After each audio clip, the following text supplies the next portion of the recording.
Hello friends, मैं teacher Sangeeta Singh और आज आप लोगों को समझाने वाली हूँ मैं हिंदी साहित्य के इतिहास का चौथा काल, आधुनिक काल का चौथा युग, प्रगतिवादी युग। प्रगतिवादी युग का सन 1936 से लेकर के 1943 तक के समय को प्रगतिवादी युग के नाम से जाना जाता है। इसे उत्तर छायावाद के नाम से भी जाना जाता है। प्रगतिवाद मार्क्सवादी विचारधारा से काफी प्रभावित था।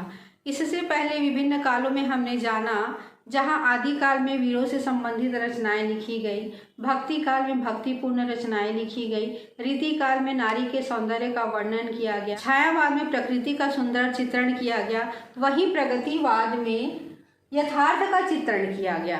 यथार्थ का कहने का मतलब है जो हमारे वास्तविक जीवन में जो घटित होता है उसका वर्णन जो है वो इन प्रगतिवाद की कवियों के द्वारा जो है वो वर्णन किया गया। प्रगतिवाद मार्क्सवादी विचारधारा से प्रभावित था। कार्ल मार्क्स एक सामाजिक विचारक थे और यथार्थ सामाजिक विचारक के रूप में जाने जाते थे। तो 1936 के आसपास कविता के क्षेत्र में जो है वो अमूल परिवर्तन हुआ। उसमें सबसे बड़ी विशेषता यही थी कि यथार्थ का क्या किया गया, चित्रण किया गया। ये विचारधारा जो राजनीति के क्षेत्र में साम्यवाद का था, सामाजिक के क्षेत्र में समाजवाद का था, दार्शनिक के क्षेत्र में अद्वैतवाद का था, वही जो है वो विचारधारा साहित्य के क्षेत्र में जो है वो प्रगतिवाद का था। इसमें गरीबों के प्रति जो है वो सहानुभूति तथा अमीरों के प्रति जो है वो आक्रोश था। चलिए अब देख लेते हैं प्रगतिवाद की प्रमुख विशेषताओं को, जिसमें सबसे पहली प्रमुख विशेषता है शोषकों के प्रति घृणा और शोषित के प्रति करुणा। प्रगतिवाद के कवियों की विचारधारा में उनकी रचनाओं में दिखता है कि वो जो अमीर व्यक्ति थे उनके प्रति उनके मन में क्या था, आक्रोश था। साथ ही जो गरीब किसान मजदूर थे उनके प्रति वे क्या करते थे, सहानुभूतिपूर्ण जो है वो रचनाएं लिखते थे। चलिए देख लेते हैं अब दूसरा, यथार्थ का चित्रण।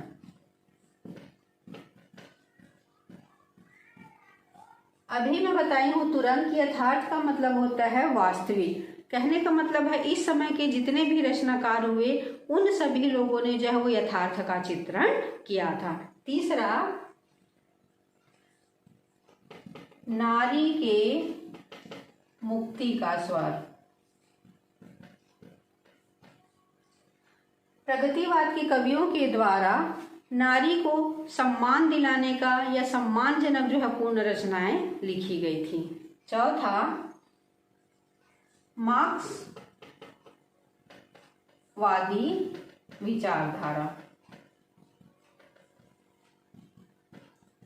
मार्क्सवादी विचारधारा कहने का मतलब है मार्क्स क्या थे, एक समाज सुधारक थे और यथार्थ का चित्रण करते थे। उससे ही प्रभावित होकर के प्रगतिवाद के कवियों ने जो है वो रचनाएं लिखी हुई थी। पांचवा, खूनी क्रांति में विश्वास।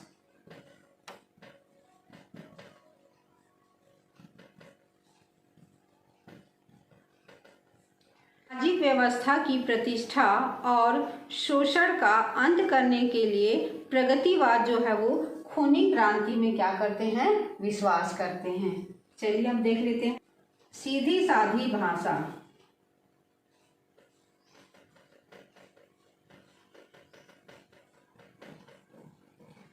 प्रगतिवाद के जितने भी कवि हुए हैं उनकी रचनाओं को देखते हैं तो उनमें जितनी भी रचनाएं लिखी गई हैं एकदम सीधी सादी भाषा में जो है वो लिखी गई हैं। आप एक बार पढ़ते हैं तो उनका अर्थ क्या हो जाता है, समझ में आ जाता है। साथ ही इनके द्वारा जो है प्रतीकों का भी प्रयोग किया गया है। प्रगतिवादी कवियों के द्वारा जो है वो अपनी बात को रखने के लिए बहुत ही सुंदर, सरल और सहज प्रतीकों का प्रयोग भी प्रगतिवाद के कवियों के द्वारा किया गया है। वह रूढ़िवाद का विरोध। प्रगतिवाद के कवि लोग आत्मा, परमात्मा, ईश्वर, इन सब बातों पे जो है वो विश्वास नहीं करते हैं। ये उन सब का क्या करते हैं? विरोध करते। नौवां, व्यक्तिवाद के विरुद्ध विद्रोह। प्रगतिवाद की रचनाओं में व्यक्तिगत सुख दुख का चित्रण नहीं मिलता है, अपितु सामाजिक भावों की अभिव्यंजना की गई है। चलिए अब देख लेते हैं प्रगतिवाद के प्रमुख कवि, उनकी रचनाओं के नाम को।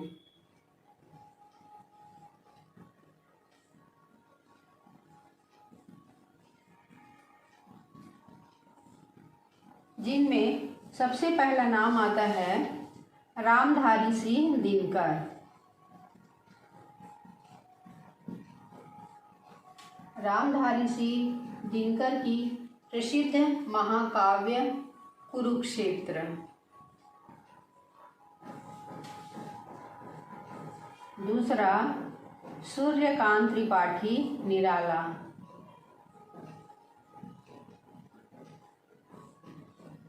छायावादी कवि में भी इनका नाम आता है सूर्यकांत त्रिपाठी निराला। इनकी रचना है कुकुरमुत्ता,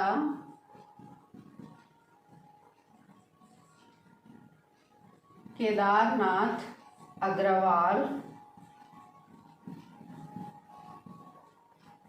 इनकी रचना है युगधारा। गजानन माधव मुक्तिबोध।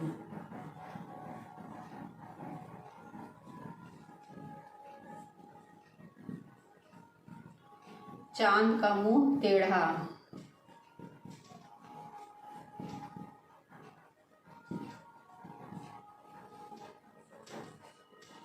शिवमंगल सिंह सुमन।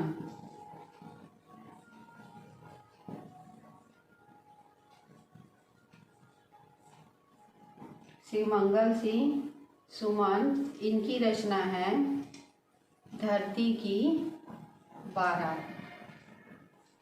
इस तरह हिंदी काव्य को प्रगतिवाद के कवियों ने जीवन चेतना तथा मानवतावाद की प्रतिष्ठा प्रदान की, जिसके अग्रदूत थे प्रेमचंद जी। अगर आज आप लोगों को यह वीडियो पसंद आया होगा तो like, comment, share and subscribe कीजिएगा।